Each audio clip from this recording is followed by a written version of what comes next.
Marcos, capítulo 10.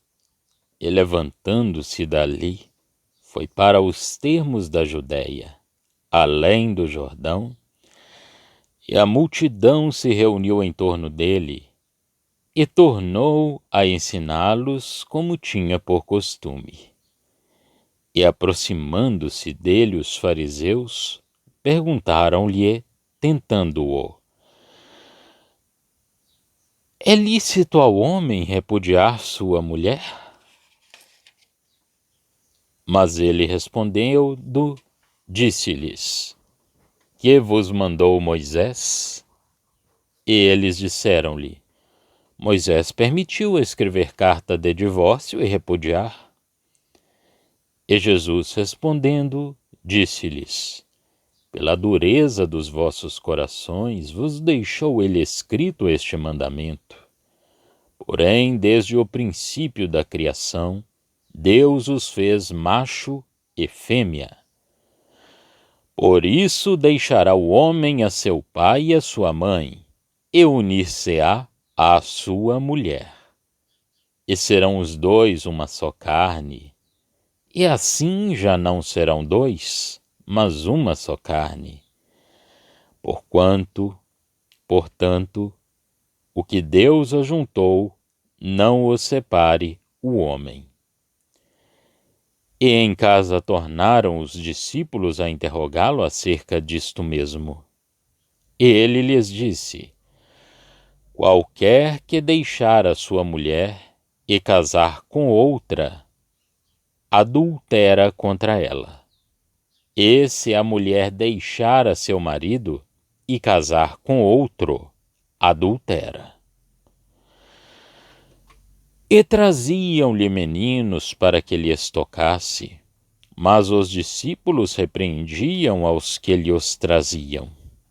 Jesus, porém, vendo isto, indignou-se e disse-lhes: Deixai vir os meninos a mim, e não os impeçais, porque dos tais é o reino de Deus. Em verdade vos digo que qualquer que não receber o reino de Deus como menino, de maneira nenhuma entrará nele. E tomando-os nos seus braços, e impondo-lhes as mãos, os abençoou. E pondo-se a caminho, correu para ele um judeu, o qual se ajoelhou diante dele e lhe perguntou: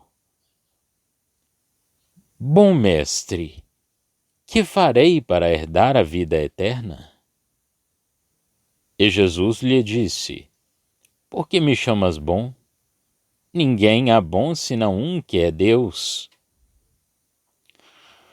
Tu sabes os mandamentos: não adulterarás, não matarás, não furtarás, não dirás falso testemunho, não defraudarás alguém, honra a teu pai e a tua mãe. Ele, porém, respondendo, lhe disse: Mestre, tudo isso guardei desde a minha mocidade. E Jesus, olhando para ele, o amou e lhe disse: Falta-te uma coisa. Vai, vende tudo quanto tens e dá-o aos pobres, e terás um tesouro no céu. E vem, toma a cruz e segue-me. Mas ele, pesaroso desta palavra, retirou-se triste, porque possuía muitas propriedades. Então Jesus, olhando em redor, disse aos seus discípulos: Quão dificilmente entrarão no reino de Deus os que têm riquezas. E os discípulos se admiraram destas suas palavras, mas Jesus, tornando a falar, disse-lhes: Filhos, quão difícil é para os que confiam nas riquezas entrar no reino de Deus. É mais fácil passar um camelo pelo fundo de uma agulha do que entrar um rico no reino de Deus. Eles se admiravam ainda mais, dizendo entre si: quem poderá, pois, salvar-se? Jesus, porém, olhando para eles, disse: para os homens é impossível, mas para Deus não, porque para Deus todas as coisas são possíveis. E Pedro começou a dizer-lhe: eis que nós tudo deixamos e te seguimos. E Jesus, respondendo, disse: em verdade vos digo que ninguém há que tenha deixado casa, ou irmãos, ou irmãs, ou pai, ou mãe, ou mulher, ou filhos, ou campos, por amor de mim e do Evangelho, que não receba 100 vezes tanto já neste tempo, em casas, e irmãos, e irmãs, e mães, e filhos, e campos, com perseguições, e no século futuro a vida eterna. Porém, muitos primeiros serão derradeiros, e muitos derradeiros serão primeiros. E iam no caminho, subindo para Jerusalém, e Jesus ia adiante deles. E eles maravilhavam-se, e seguiam-no atemorizados. E tornando a tomar consigo os 12, começou a dizer-lhes as coisas que lhe deviam sobrevir, dizendo: eis que nós subimos a Jerusalém, e o Filho do Homem será entregue aos príncipes dos sacerdotes e aos escribas, e condená-lo-ão à morte, e entregá-lo-ão aos gentios, e escarnecê-lo-ão, e açoitarão, e cuspirão nele, e matá-lo-ão, e ao terceiro dia ressuscitará. E aproximaram-se dele Tiago e João, filhos de Zebedeu, dizendo: mestre, queremos que faças o que te pedirmos. E ele lhes disse: que quereis que vos faça? E eles disseram: concede-nos que na tua glória nos assentemos um à tua direita e outro à tua esquerda. Mas Jesus lhes disse: não sabeis o que pedis. Podeis vós beber o cálice que eu bebo e ser batizados com o batismo com que eu sou batizado? E eles lhe disseram: podemos. Jesus, porém, lhes disse: em verdade, vós bebereis o cálice que eu beber, e sereis batizados com o batismo com que eu sou batizado. Mas o assentar-se à minha direita ou à minha esquerda não me pertence a mim concedê-lo, mas isso é para aqueles a quem está reservado. E os 10, tendo ouvido isto, começaram a indignar-se contra Tiago e João. Mas Jesus, chamando-os a si, disse-lhes: sabeis que os que julgam ser príncipes dos gentios, deles se assenhoreiam, e os seus grandes usam de autoridade sobre eles. Mas entre vós não será assim. Antes, qualquer que entre vós quiser ser grande, será vosso serviçal. E qualquer que dentre vós quiser ser o primeiro, será servo de todos. Porque o Filho do Homem também não veio para ser servido, mas para servir e dar a sua vida em resgate de muitos. Depois foram para Jericó, e saindo ele de Jericó com os seus discípulos, e uma grande multidão, Bartimeu, o cego, filho de Timeu, estava assentado junto do caminho, mendigando. E ouvindo que era Jesus de Nazaré, começou a clamar e a dizer: Jesus, filho de Davi, tem misericórdia de mim. E muitos o repreendiam para que se calasse, mas ele clamava cada vez mais: Filho de Davi, tem misericórdia de mim. E Jesus, parando, disse que o chamassem. E chamaram o cego, dizendo: Tem bom ânimo, levanta-te, que ele te chama. E ele, lançando de si a sua capa, levantou-se e foi ter com Jesus. E Jesus, falando, disse-lhe: Que queres que eu te faça? E o cego lhe disse: Mestre, que eu tenha vista. E Jesus lhe disse: Vai, a tua fé te salvou. E logo viu e seguiu a Jesus pelo caminho. Marcos, capítulo 10. É um princípio admirável como este que se nos apresenta aqui. As relações à natureza, tais como o próprio Deus as estabeleceu no princípio, restabelecidas na sua autoridade original, enquanto o coração é julgado, e além disso, a cruz, o único meio de chegar junto de Deus, que tinha sido a fonte criadora dessas relações. Na terra, Cristo não podia oferecer senão a cruz àqueles que o seguiam. A glória a que a cruz devia conduzir fora revelada a alguns. Mas para ele, tomara o lugar de servo. Era o conhecimento de Deus, através de Jesus Cristo, que devia prepará-los para essa glória e a ela os levar, porque isso era realmente a vida eterna. Todos os outros meios intermediários se tinham tornado, nas mãos dos homens, hostis a Deus, que os tinha concedido para a sua manifestação na pessoa de Cristo.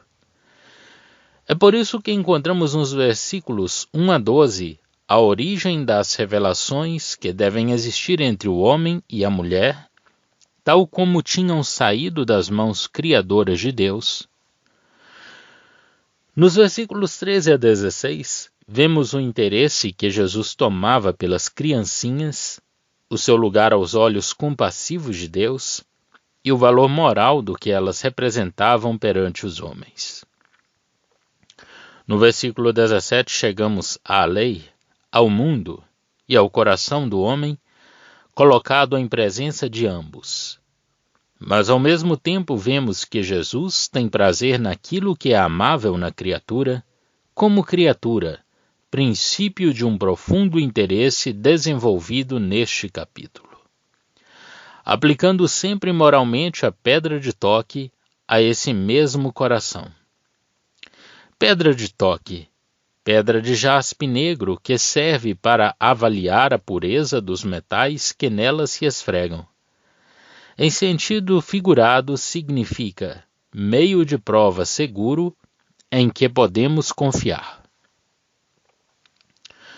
Pelo que concerne à lei, tal como o coração natural a pode considerar, isto é, quanto aos atos exteriores que ela exige, o jovem tinha observado.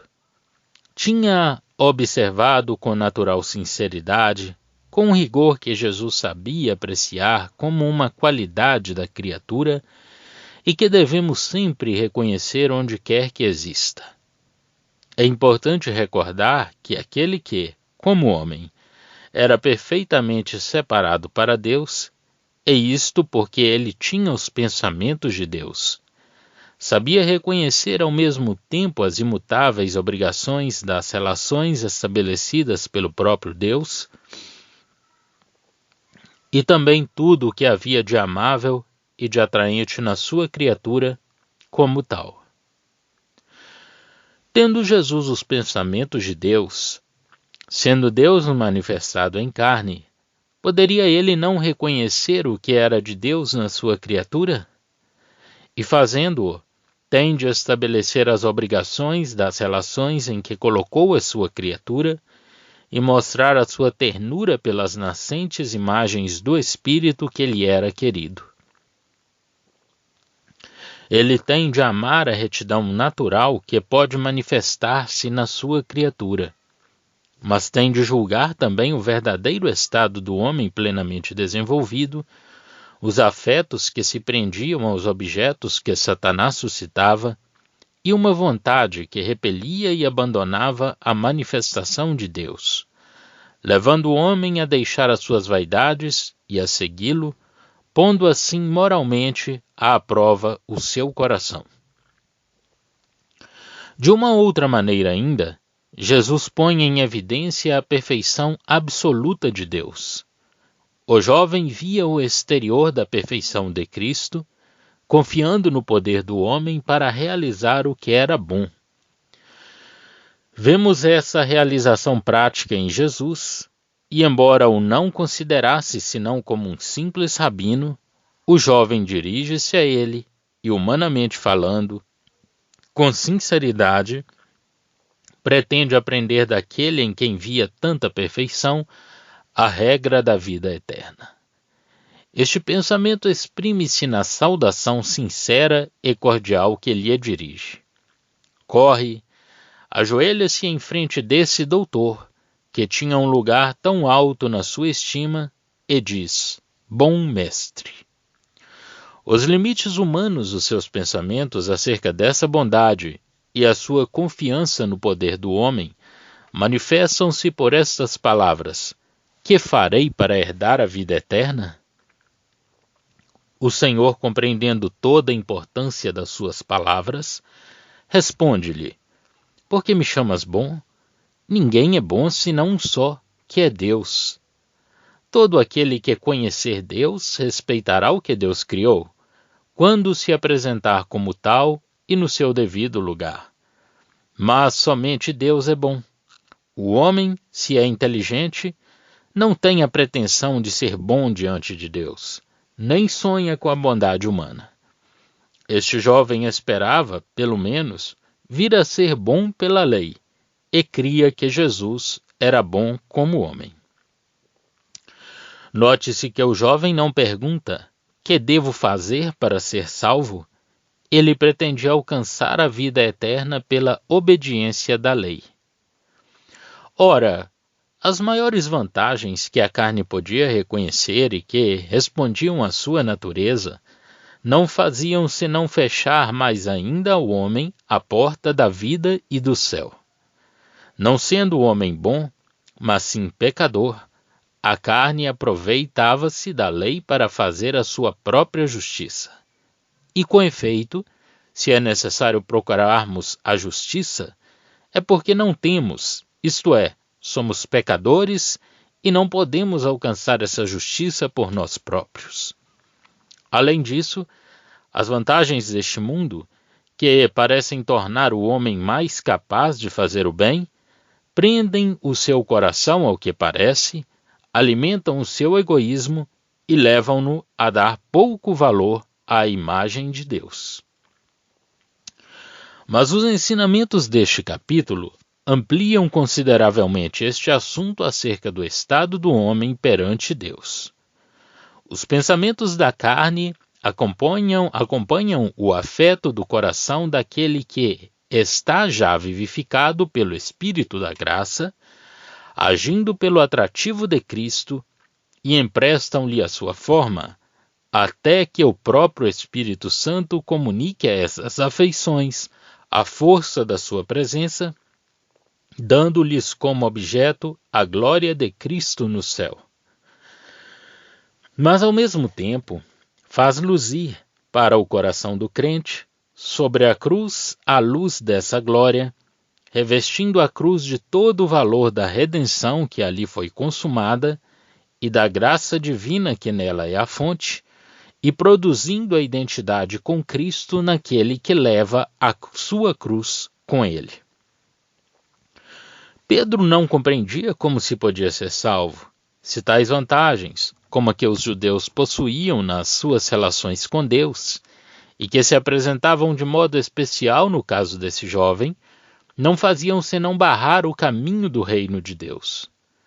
O Senhor reencontra-o nessa mesma posição, porque a questão agora é justamente a do homem perante Deus. Enquanto se tratava apenas do homem, isso era impossível.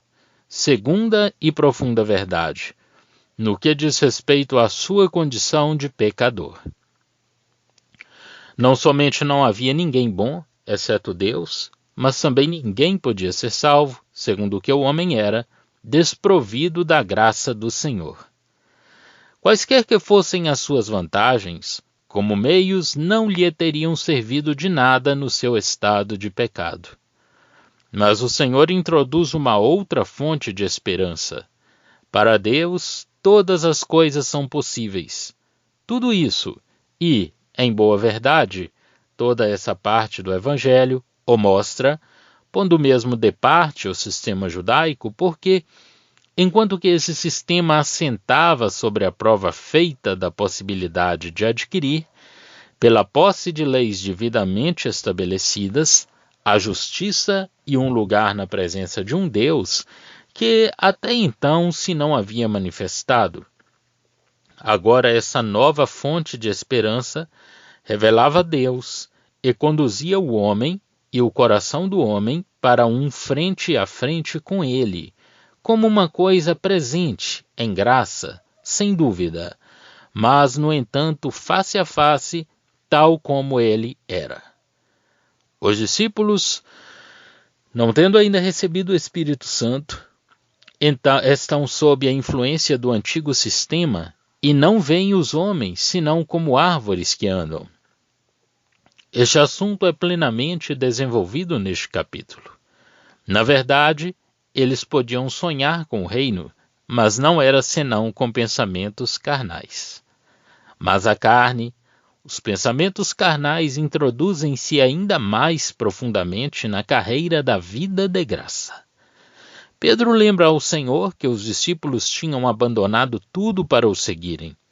O Senhor responde: em verdade vos digo que ninguém há que tenha deixado casa, ou irmãos, ou irmãs, ou mãe, ou pai, ou filhos, ou campos, por amor de mim e por amor do Evangelho, que não receba já no presente o cêntuplo de casas, irmãos, irmãs, mães, filhos e campos, com perseguições, e no mundo por vir a vida eterna. Mas Pedro não pensava nisto.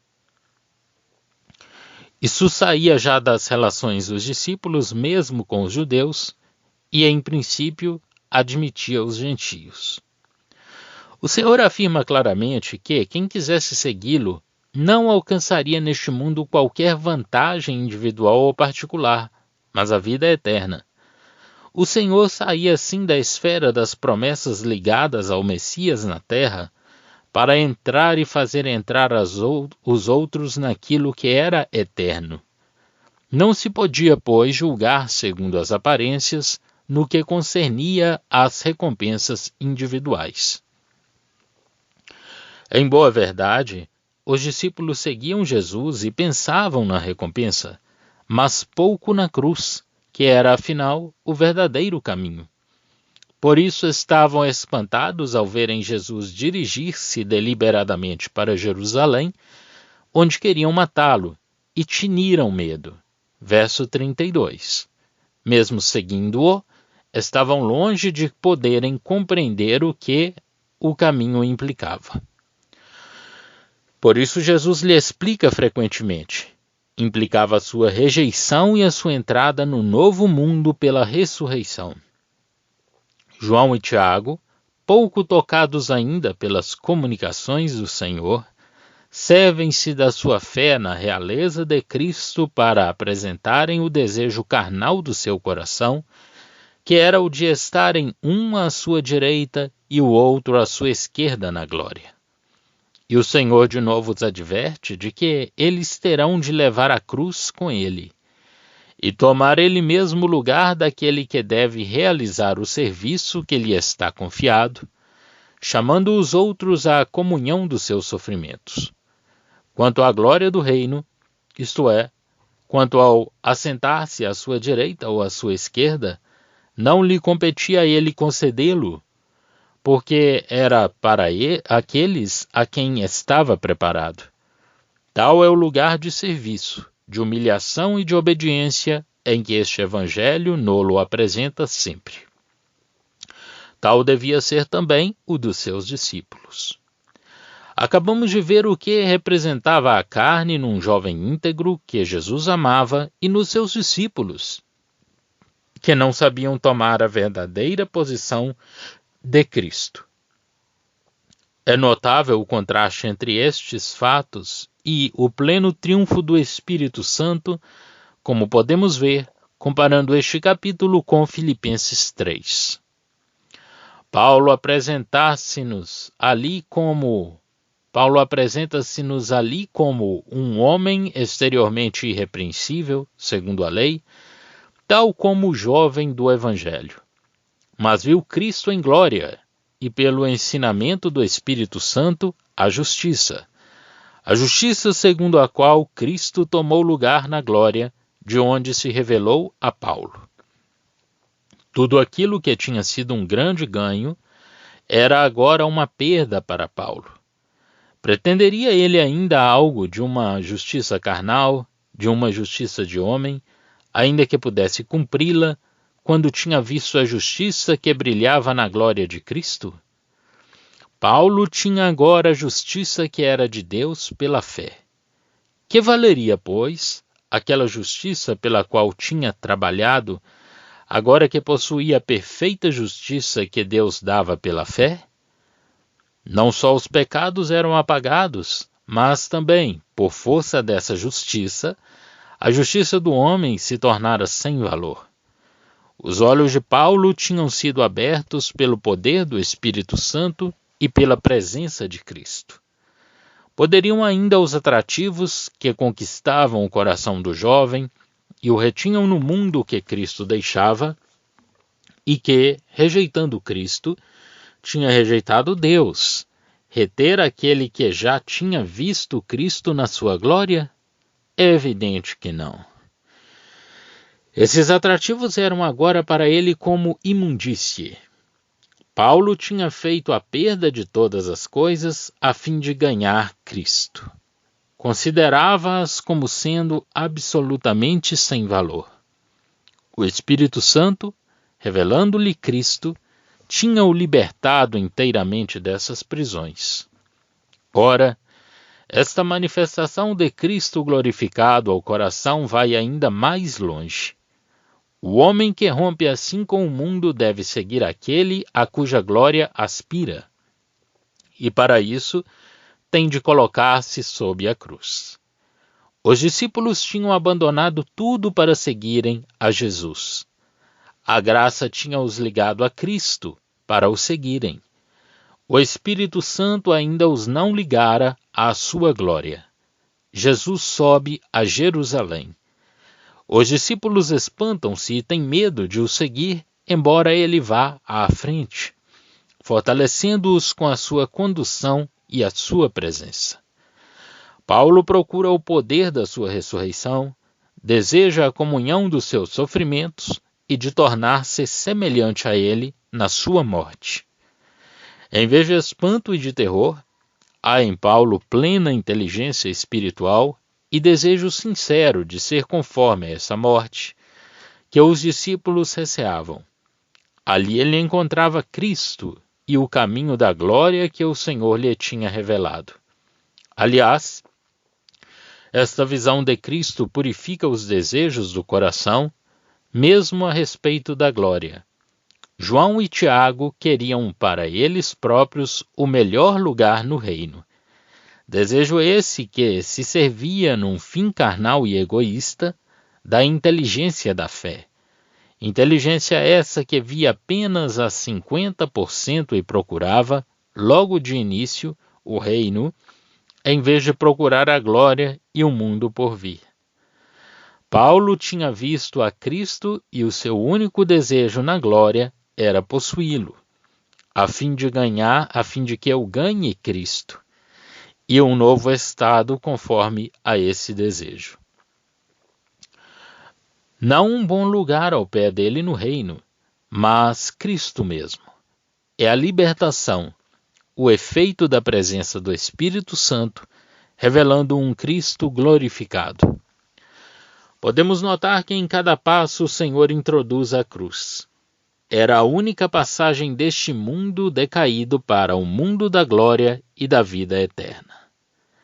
Desde a transfiguração até o ponto em que se trata dos seus direitos como filho de Davi, é a cruz que é sempre apresentada. O ministério de profeta e de pregador que ele tinha realizado até então terminava com a transfiguração na qual brilhava sua glória futura neste mundo sobre a cruz, que devia ser o termo de seu serviço aqui na terra. Mas, antes de lá chegar, Jesus apresenta-se como rei. Mateus começa pelo rei, mas Marcos tem essencialmente em vista o profeta. Ao jovem ele mostra a cruz. A João e a Tiago, que pedem um bom lugar no reino, ele mostra a taça que eles teriam de beber, seguindo-o. O segundo a determinação de Deus, a vida eterna, se bem que recebida já, estava em possessão e em gozo do outro lado da cruz. Notemos também que o Senhor estava tão perfeitamente, tão divinamente acima do pecado em que jazia a natureza, que podia reconhecer tudo o que nela era de Deus e mostrar ao mesmo tempo que toda a relação entre o homem e Deus era impossível em face do que o homem é. As vantagens não constituíam senão impedimentos. Era preciso passar por aquilo que é a morte da carne. É preciso termos uma justiça divina e entrar em espírito. Mais tarde entraremos de fato num outro mundo para o seguirmos e estarmos com ele para ganharmos Cristo. Solene lição esta. De fato, só Deus é bom. E tendo o pecado entrado, se Deus se manifesta, é impossível ao homem estar em relação com ele. Mas para Deus tudo é possível, e a cruz é o único caminho para Deus. Cristo ali conduz, e é preciso segui-lo nesse caminho, que é o caminho da vida eterna. Quem tiver o espírito de uma criancinha, ali entrará pela graça. O espírito de serviço e de humilhação de si próprio tem ali o seu caminho. Cristo ali andou, dando a sua vida em resgate de muitos. Aqui termina esta parte da instrução dada pelo Senhor. A humildade no serviço é o lugar onde Cristo nos põe. Foi lá que ele andou.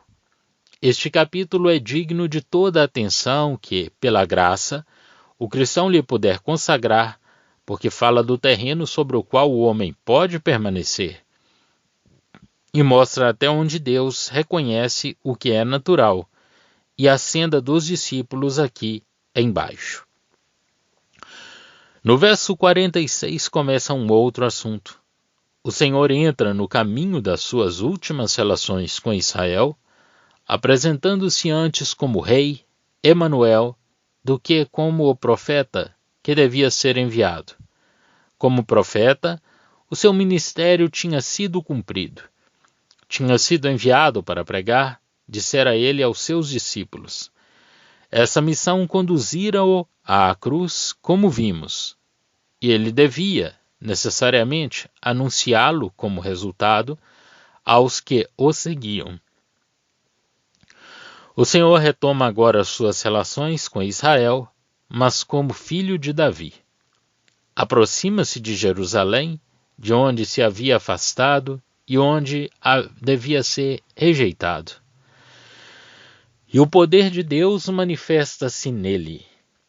Aquele que traz a bênção ao preço do dom de si próprio, entra por Jericó, cidade da maldição. Josué 6:26.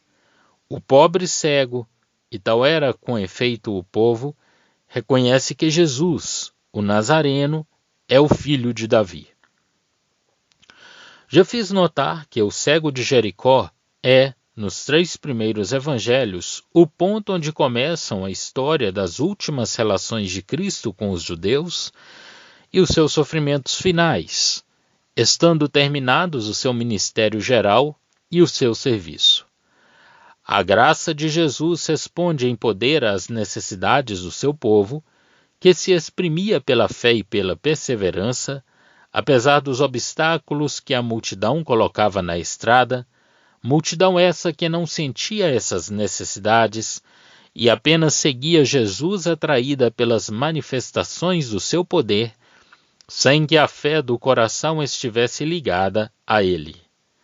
Aquela fé, a fé que o cego revelava, tem o sentimento das necessidades.